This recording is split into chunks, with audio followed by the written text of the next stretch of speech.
Assalamualaikum warahmatullahi wabarakatuh. Perkenalkan, nama saya Anissa Agusti dengan NPM 204230079.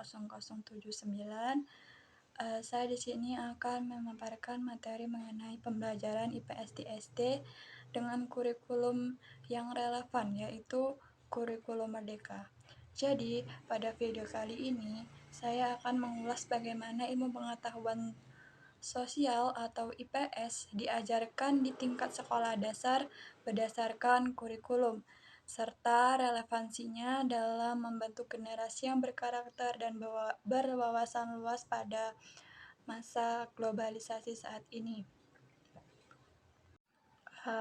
Jadi mengapa sih IPS ini menjadi penting di jenjang sekolah dasar? Jadi IPS ini membekali peserta didik dengan pemahaman tentang kemasyarakatan, lingkungan, serta identitas diri. Dan kemudian IPS ini menjadi fondasi yang membekali anak untuk menjadi warga negara yang bertanggung jawab serta adaptif terhadap lingkungannya. Adapun manfaat dari pembelajaran IPS di SD yang pertama yaitu membangun kesadaran sosial dan budaya. Yang kedua yaitu mampu mengembangkan sikap, toleransi, dan empati. Dan yang ketiga yaitu melatih keterampilan berpikir kritis dan memecahkan masalah pada anak. Kemudian yang terakhir yaitu mempersiapkan anak atau siswi menjadi warga negara yang baik dan menjadi masyarakat yang baik dalam lingkungan masyarakat yang akan mereka tempati. Kemudian, dalam kurikulum Merdeka, pembelajaran IPS ini hanya berfokus pada esensinya. Jadi, materi IPS disajikan lebih ringkas dan mendalam, serta berpusat pada konsep-konsep inti. Kemudian yang kedua yaitu pembelajaran berbasis proyek. Pada kurikulum Merdeka ini, anak diwajibkan untuk membuat proyek dalam setiap mata pelajarannya. Hal ini mendorong peserta didik untuk menjadi aktif untuk menggali, meneliti, dan menciptakan solusi dari masalah yang nyata. Sehingga pada kurikulum Merdeka ini, anak dilatih untuk lebih terampil serta menjadi lebih kreatif. Kemudian yang ketiga yaitu profil pelajar Pancasila atau kita singkat menjadi P5. Tujuan utama dari pembentukan P5 ini adalah untuk membentuk siswa yang beriman, mandiri, bergotong royong, kreatif, dan bernalar kritis. Hal ini dibutuhkan dalam zaman yang terus berkembang sehingga menciptakan pendidikan yang relevan pada zaman globalisasi saat ini. Kemudian, kurikulum Merdeka ini bertujuan untuk menciptakan pengalaman belajar yang relevan dan menyenangkan sehingga langsung berkontribusi dalam pengembangan karakter pada siswa. Kemudian, apa sih karakteristik pembelajaran IPS dalam kurikulum Merdeka ini? Jadi, teman-teman, karakteristik dari pembelajaran IPS ini ada 4. Yang pertama yaitu interdisipliner. Jadi, dalam IPS ini tidak lagi berdiri sendiri, melainkan terintegrasi dalam mata pelajaran lain seperti bahasa Indonesia, seni, atau SPK, atau SPDP, dan ilmu pendidikan alam. Kalau di kurikulum Merdeka ini disebut menjadi IPAS, ilmu pengetahuan alam dan sosial. Kemudian yaitu berbasis kontekstual. Jadi, dalam pembelajaran IPS ini, pembelajaran harus dikaitkan dengan kehidupan sehari-hari peserta didik atau lingkungan sekitar agar pembelajaran yang diciptakan menjadi lebih bermakna serta membuat anak lebih memiliki contoh yang nyata sehingga pembelajaran ini dapat tersampaikan dengan baik. Kemudian pembelajaran yang berpusat pada siswa. Jadi, dalam kurikulum Merdeka ini, siswa dituntut untuk lebih aktif daripada gurunya. Jadi, di sini guru dijadikan sebagai fasilitator yang memfasilitasi keaktifan siswa. Jadi, siswa haruslah lebih banyak bertanya, menciptakan produk, dan guru menjadi motivator serta fasilitator saja.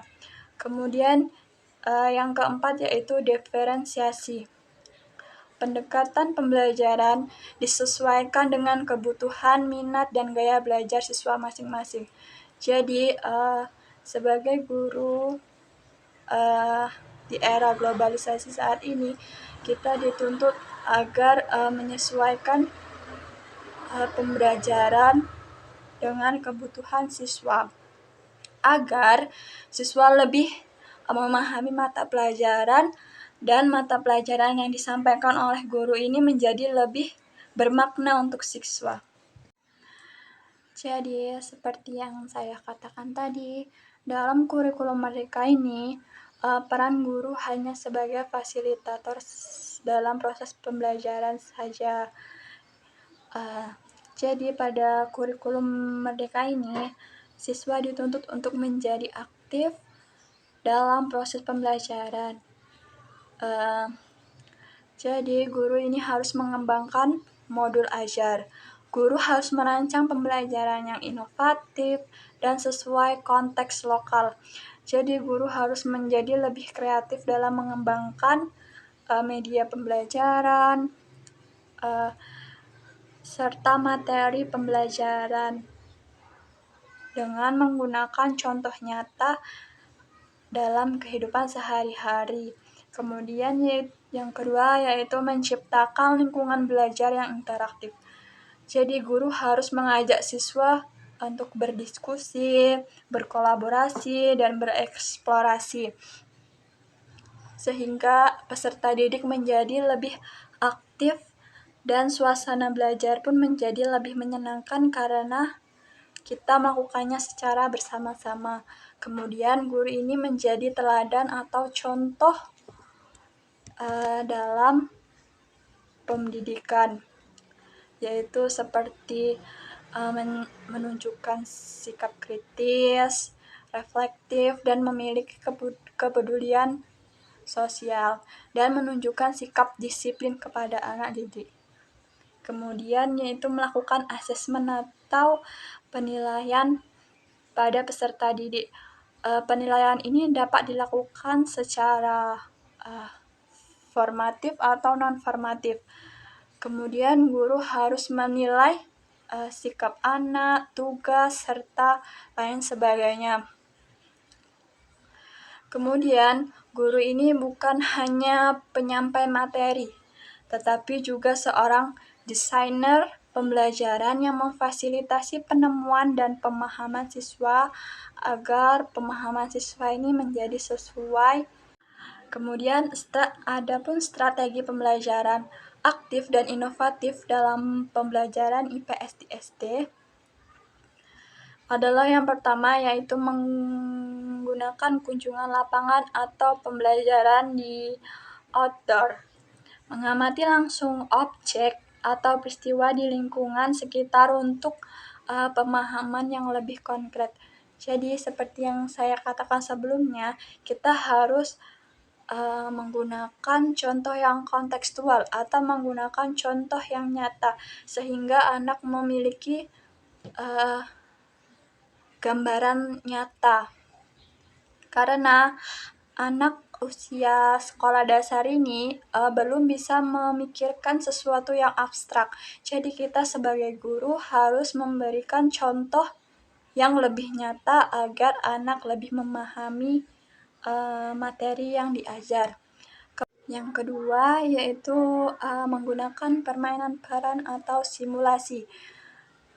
Jadi permainan peran dan simulasi ini menghidupkan kembali peristiwa sejarah atau konsep sosial melalui drama atau skenario yang diperankan oleh anak.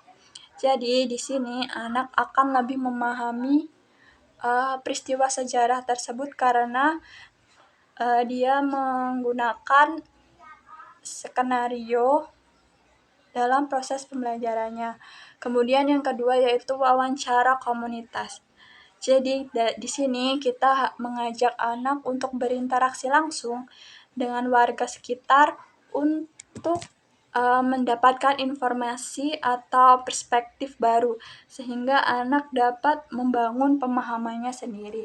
Kemudian berikan proyek kolaboratif yang mengerjakan proyek bersama yang mendorong pemecahan masalah dan kerjasama tim. Dalam proyek kolaboratif ini membantu anak melatih keterampilan bersosialisasi dia. Karena dalam tim ini kita harus bekerja sama dan saling menghormati pendapat teman. Jadi di sini anak akan belajar saling menghargai satu sama lain dan saling bekerja sama. Kemudian integrasi tema dan proyek lintas mata pelajaran. Kurikulum Merdeka ini mendorong pembelajaran lintas disiplin, misalnya proyek tentang komunitas lokal saya dapat melibatkan IPS yang mempelajari tentang sejarah dan budaya setempat yang ada di daerah masing-masing. Kemudian bahasa Indonesia yaitu menuliskan laporan atau wawancara dengan tokoh masyarakat sekitar. Kemudian IPA yaitu mengidentifikasikan flora dan fauna yang ada di sekitar, serta seni yang menciptakan karya seni yang terinspirasi dari kearifan lokal. Kemudian penilaian autentik dan berkelanjutan dalam IPS. Contoh penilaian yang dapat dilakukan yang pertama yaitu portofolio. Kumpulkan karya anak atau siswa yang menunjukkan perkembangan belajar siswa. Dari situ kita dapat menilai siswa ini berkembang atau tidak. Kemudian lakukan observasi. Lakukan penilaian terhadap partisipasi siswa, sikap, dan keterampilan siswa selama proses pembelajaran. Kemudian berikan proyek.